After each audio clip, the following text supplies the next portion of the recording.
Hello, church. Bob Myers as we're studying together in Psalm, and today we're in Psalm 137. And what a blessed time we had yesterday in Psalm 136, where the Lord repeated 26 times, "For his mercy endureth forever." What a blessing that was, that scripture, and going through that. Thank you, Brother Bob Billingsley, for walking us through that. Today we're on a completely different line of thinking. These Psalms obviously were not written close together. This is the Tears in Exile, and a different slant. It's probably during or shortly after the exile to Babylon. And it starts out, "By the rivers of Babylon, there we sat down. Yea, we wept when we remembered Zion." You know, we talked in the Songs of Ascent, Zion and Jerusalem, what a beautiful place, and the joy that the Israelites experienced each time that they went up to Zion, to Jerusalem, to the temple to worship during the festivals. Now they're in captivity, or they're remembering their captivity. And we sat down by the river and we just wept because we remembered what it was like before. We remembered the homeland. They're separated from their homeland and they're weeping.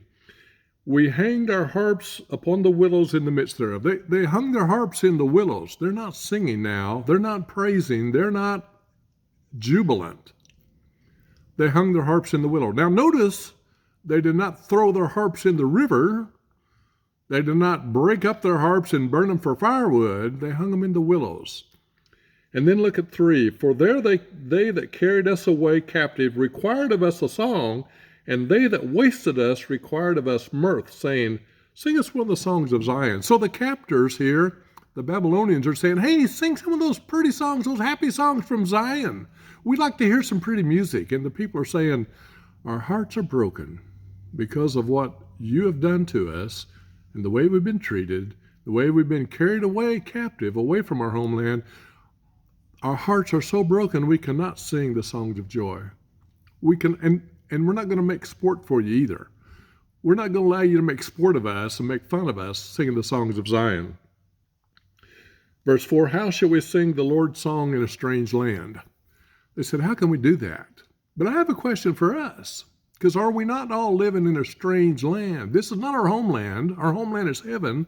So how shall we sing the Lord's song in a strange land? We should sing it with joy, because this is not our home.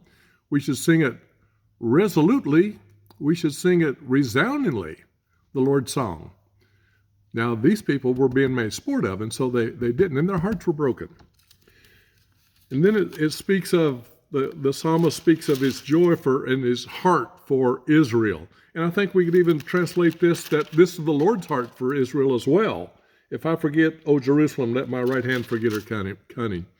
And he says, if I don't remember, let my tongue cleave the roof of my mouth. I'm going to remember my homeland because I want to go back there, is what the Hebrew children said, the Israelites are saying.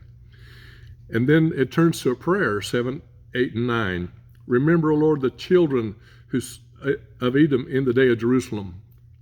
These people cried out against Jerusalem and said, "Tear it apart, tear it apart."